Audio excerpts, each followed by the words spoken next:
જય શ્રી કૃષ્ણ બધાને। આજની શરૂઆત મેશ્વાબેનને નવરાવાથી અને એ પણ લીમડાવાળા પાણીથી કે ગઈકાલે રાત્રે છે ને લીમડો સરસ મજાનો છે ને પલાળી દીધો હતો, એટલે સરસ મજાનું છે ભાઈ લીલું લીલું પાણી થઈ ગયું હતું। એ પછી મેશ્વાબેનને નવરાવીને જમાડીને હવે છે ને મેશ્વાબેનને દવાનો વારો હતો પીવડાવવાનો, પણ મારે દવા એકલા પીવડાવીને એ છે ને ભાઈ લોઢાના ચણા ચાવવા જેવું છે।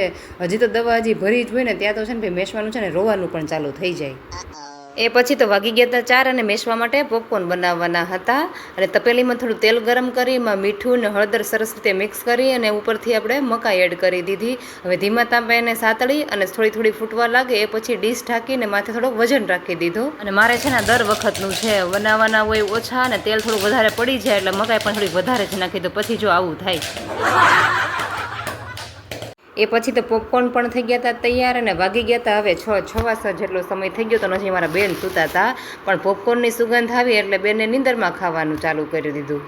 અને સાંજે જમવામાં લસણીયો ગુવાર બનાવવાનો હતો, પણ એમાં બટેટા તો નાખવા જ પડશે કેમ કે અમારા બેનને બટેટા વગર તો કાંઈ હાલશે જ નહીં। એ પછી શાકનો વઘાર કરીને રોટલીનો લોટ બાંધીને અગાસી પર બે મમ્મી દીકરી આવતા રહ્યા કેમ કે મેશ્વાન પપ્પા ગામમાં આવ્યા કે અત્યારમાં કંઈ જમવું તો છે નહીં, એટલે અત્યારે ઉપર આવ્યા તો છે ને સરસ મજાની શિવજીના મંદિરે આરતી પણ થતી હતી એટલે મજા આવી ગઈ સાંભળવાની। એ પછી તો મેશ્વાન પપ્પા પણ ગામમાં થોડાક મોડા જ આવ્યા હતા એટલે એને જમવાનું બાકી હતું ને અમે તો જમી લીધું હતું, એટલે મારા બેન છે ને જોઈને પપ્પાને છે ને પીરસવા બેસી ગયા હતા। ફાઇનલી આજે મારા ફોનનો ગ્લાસ બદલવાનો સમય આવી જ ગયો હતો કેમ કે મેશ્વાબેન વારા ઘડીએ ઘા કરે કે નહીં એટલે છે ને બહુ સ્ક્રેચેસ કરી નાખ્યા હતા અને છે ને હલતાભાઈ દુકાને આવી ગયા, પણ અહીંયા છે ને મેશ્વાબેન કાંઈ શાંતિથી બેહે તો ને। એ પછી ઘરે આવીને અમે નાવાનું કામકાજ પતાવ્યું ને મેશ્વાબેને આઈસ્ક્રીમ ખાવાનું કામકાજ પતાવ્યું। તો બસ આજનો દિવસ છે ને જો કંઈક આવી રહ્યો અને વિડીયો ગમ્યો હોય તો લાઇક શેર અને સબસ્ક્રાઈબ, મળી આવતીકાલના એક નવા વિડીયોમાં, આવજો।